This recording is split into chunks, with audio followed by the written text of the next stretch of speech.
Hello everyone, thank you for joining me. This is part 2 of a question and answer video that I do every single Monday. If you guys have a question, please go down below into the comment section and ask anything you want. I will answer your questions in the next Q&A video next Monday. Let's get started with part 2. The next question is from Annabelle.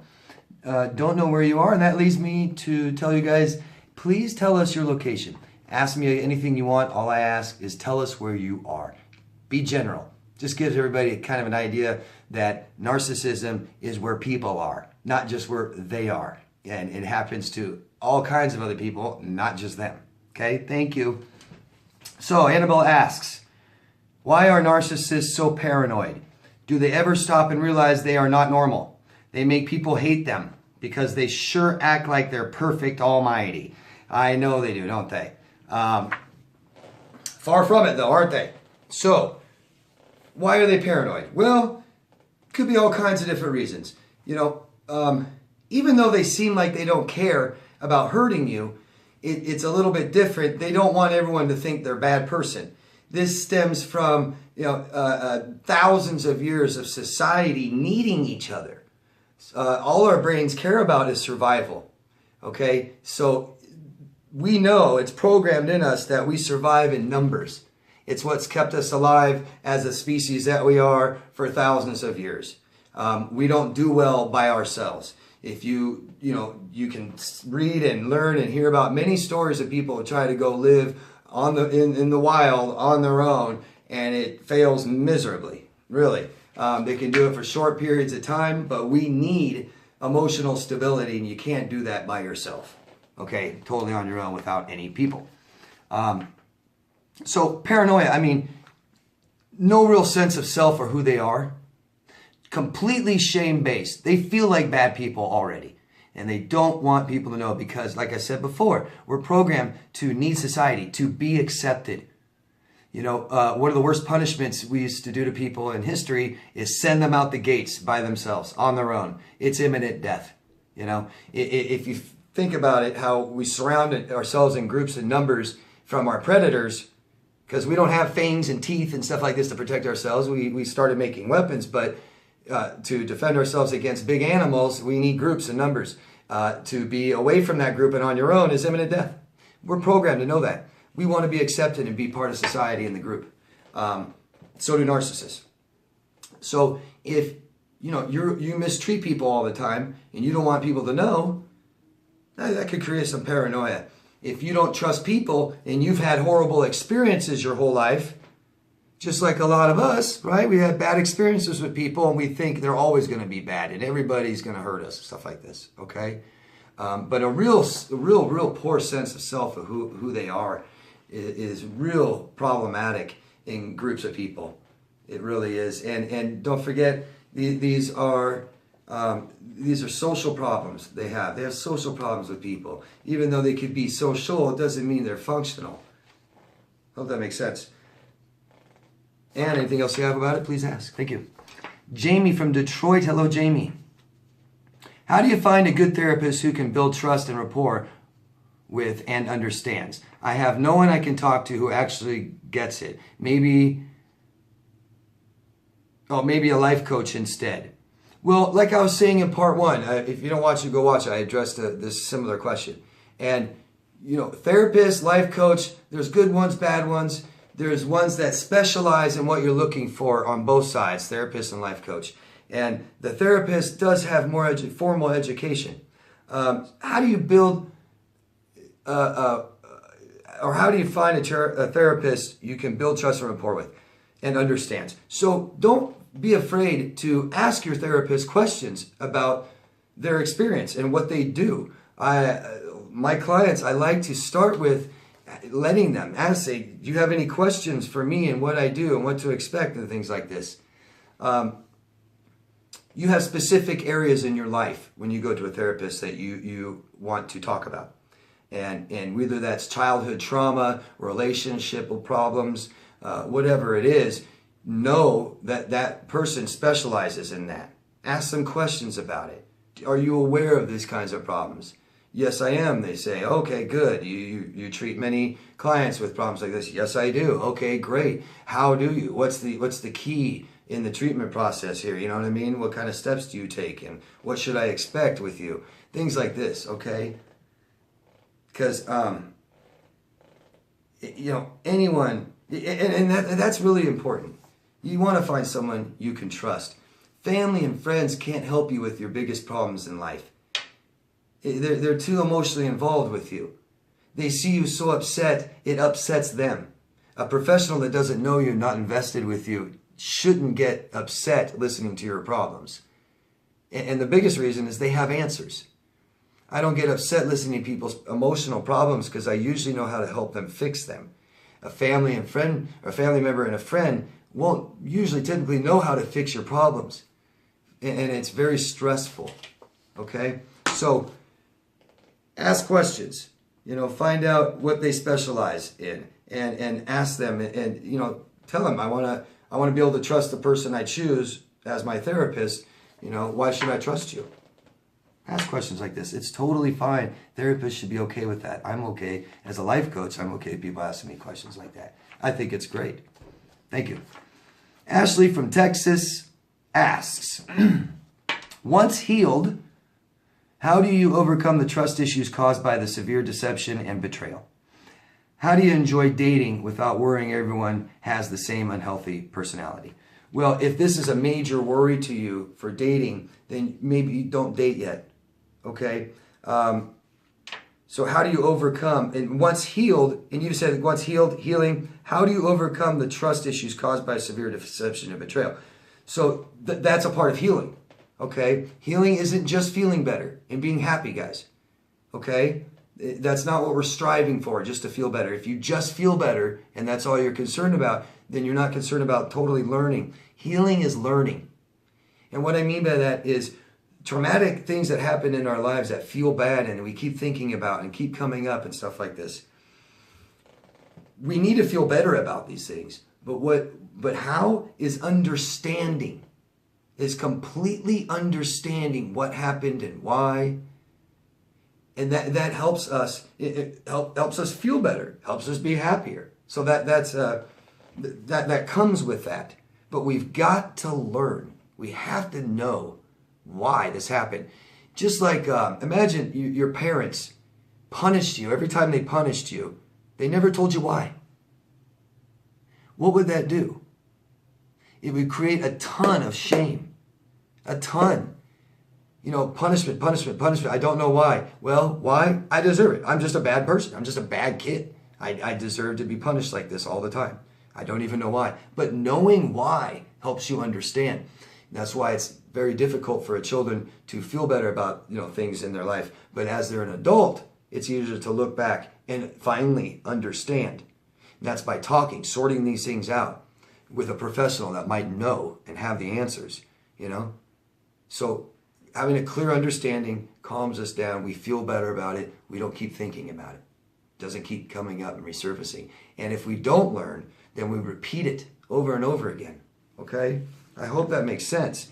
You know, and another thing is we need to have positive outcomes. We need more experiences with positive outcomes. We've had horrible experiences, very negative outcomes from horrible experiences. So we need positive ones to gain that confidence too. Okay? But don't start trying right away until you learn and have some clear understanding of what happened.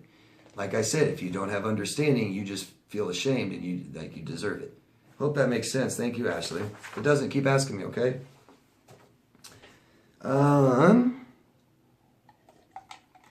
Hello from Canada.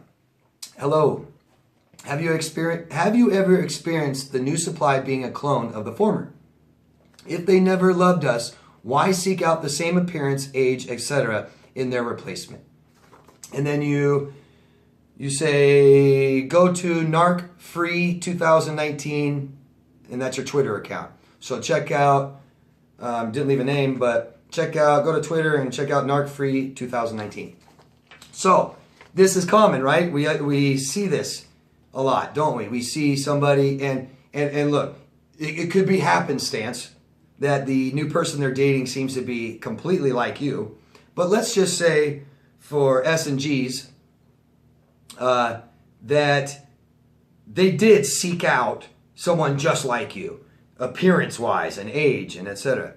You know, I think this would be a clear example that they don't get closure in their relationship either. That they have major attachment problems and will never fully let go of things. And this is why they don't heal.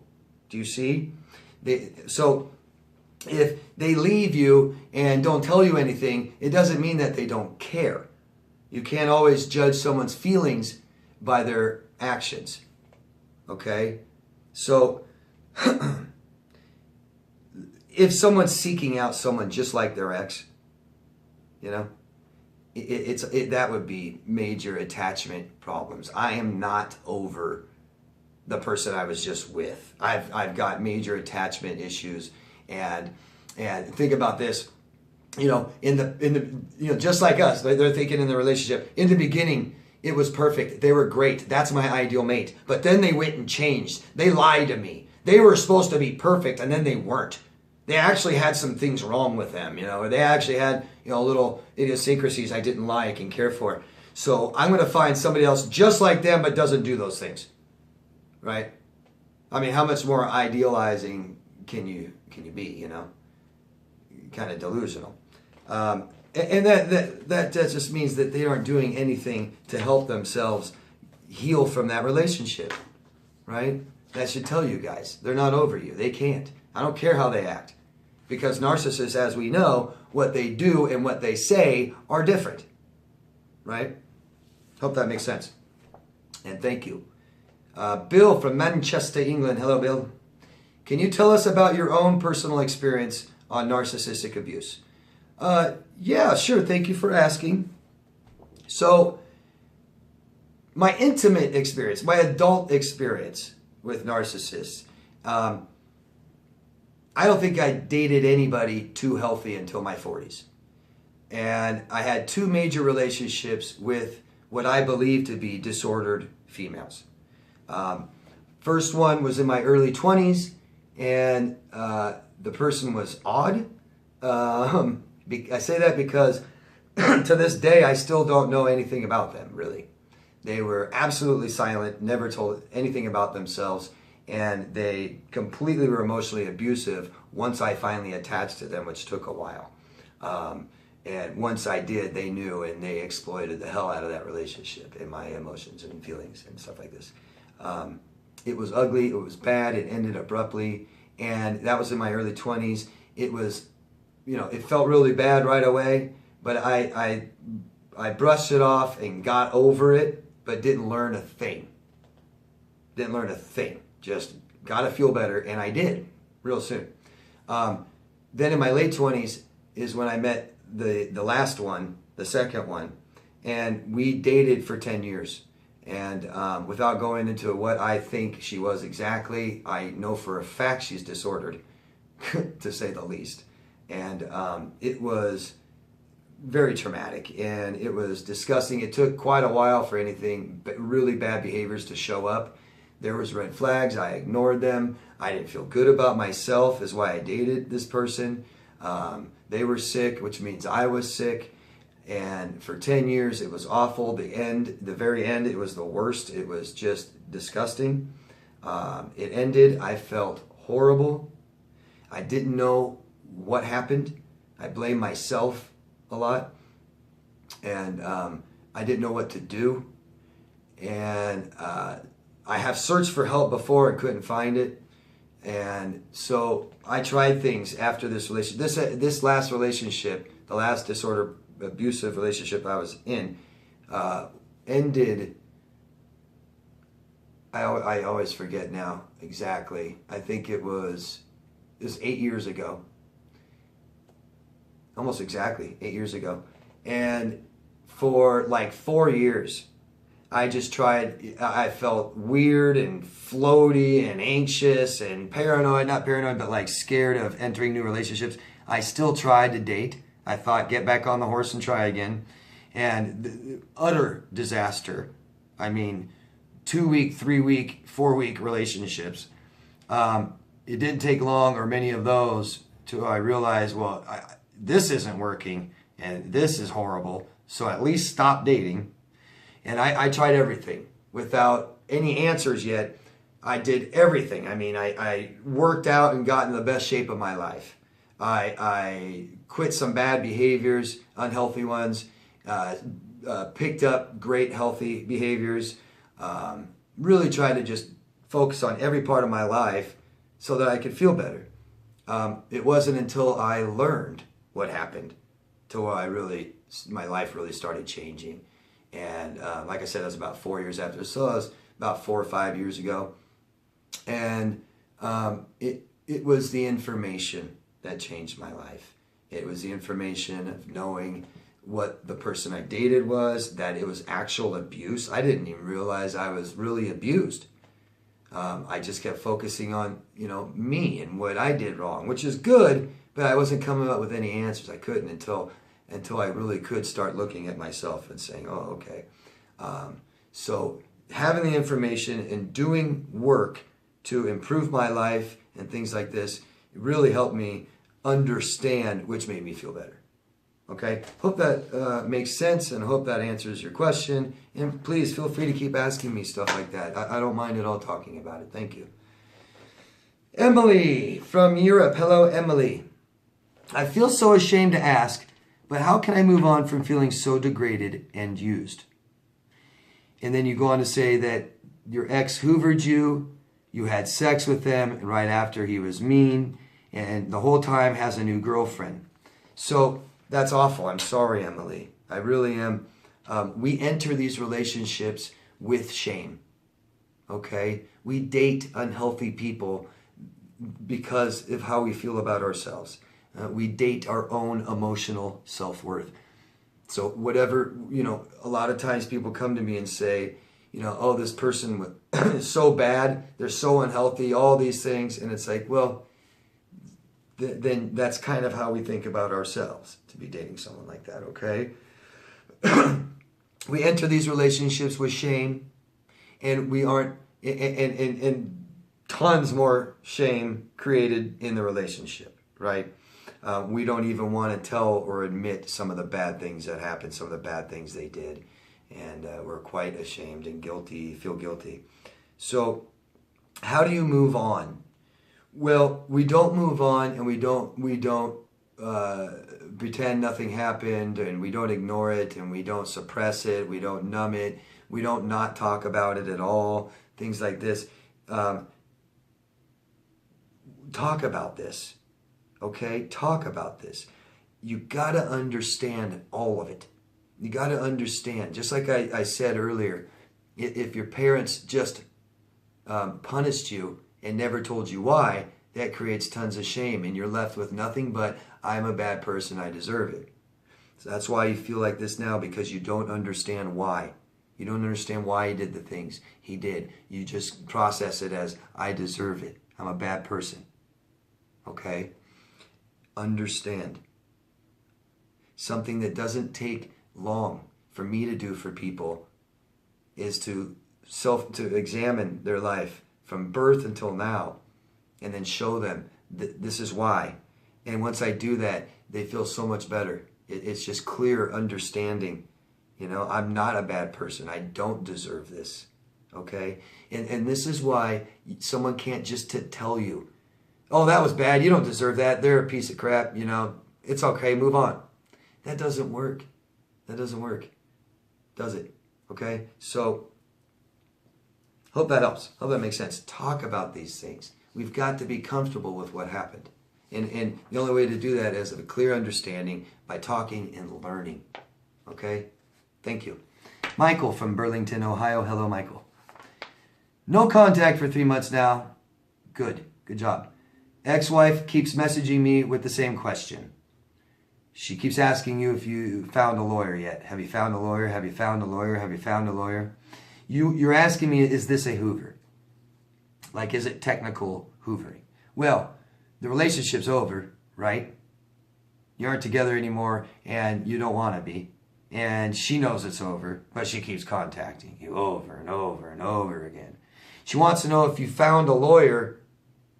And here's your second question. Will she ever want to buy me out of the house and get divorced? So she's not divorcing you, right? She's not going through the process and keeps BSing you with find a lawyer, found a lawyer, found a lawyer. You said you ignored it this time. The last time she asked you, you ignored her. Good. Because if your reaction, whatever you're doing isn't working, try something else at least, right? And you did. Good. Ignore her. Okay?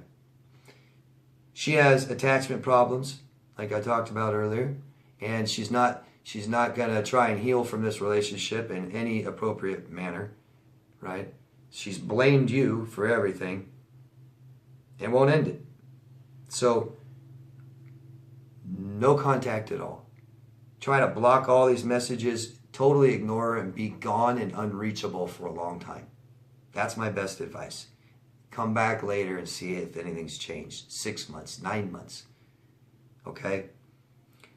Hopefully that'll help her break the attachment she has with you. Okay? Because once that attachment starts to fade away, they kind of move on with their miserable, horrible lives. Okay? Thank you, Michael. Good luck. Hello, goodbye. Asks from Queensland, Australia. Hello.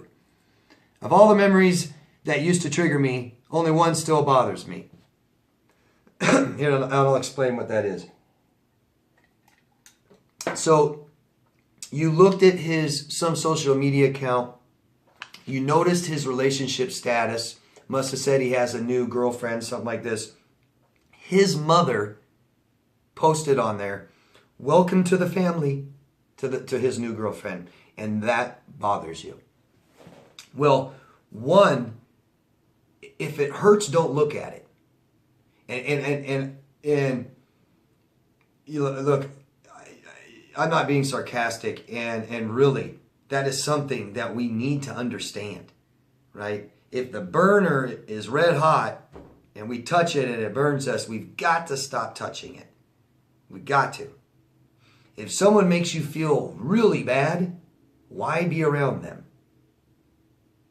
If looking at something really hurts, don't look at it. Okay? We've got to. It's too fresh. You've been traumatized, I'm guessing. Your brain is scared. Okay?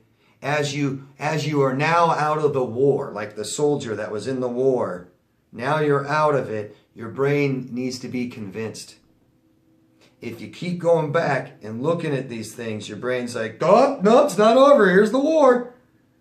And it goes in flight, fright, or freeze, or fawn mode, right?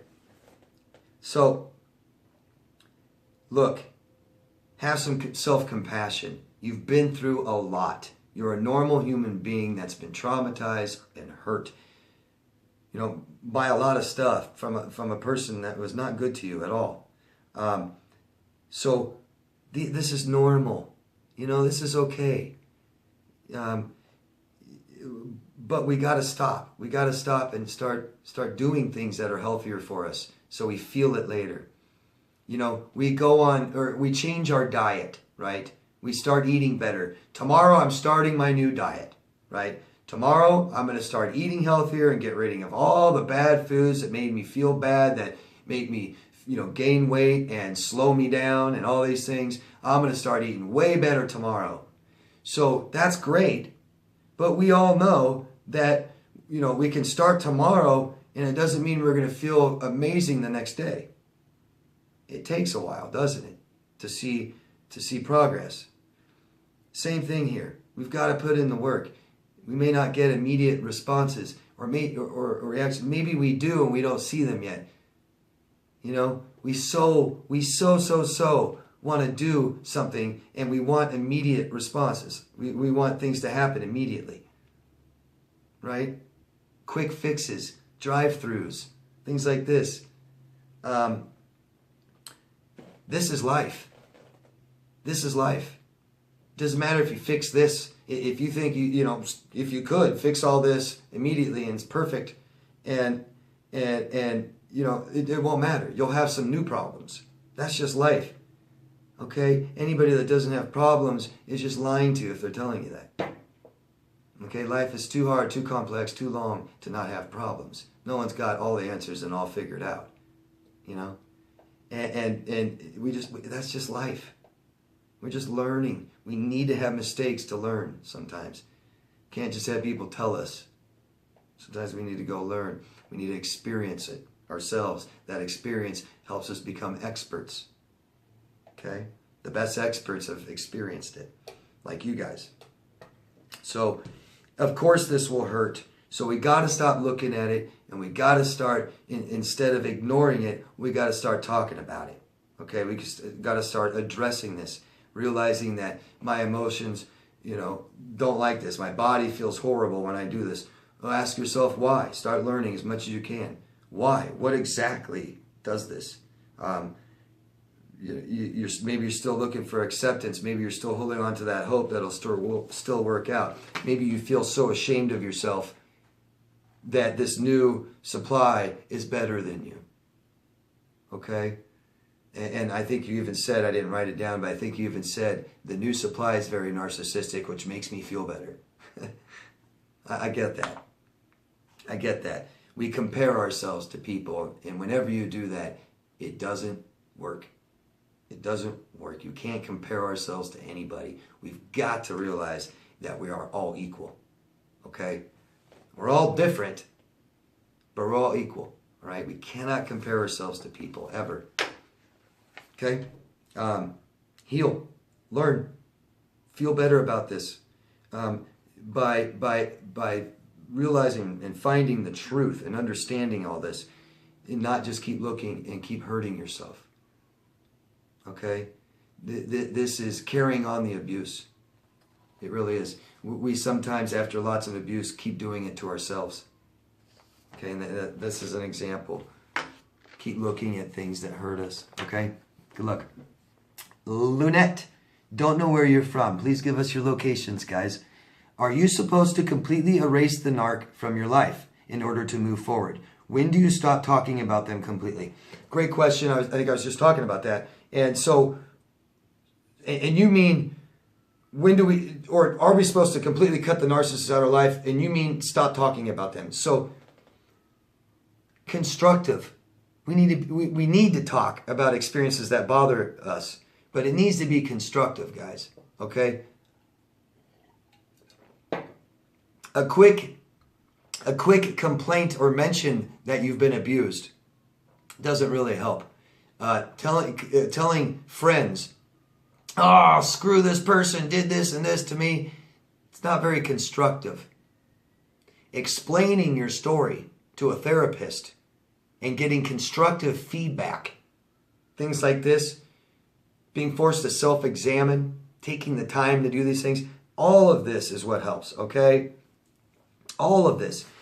You will not dare erase this experience out of your life. Because if you do, you will not, you haven't learned.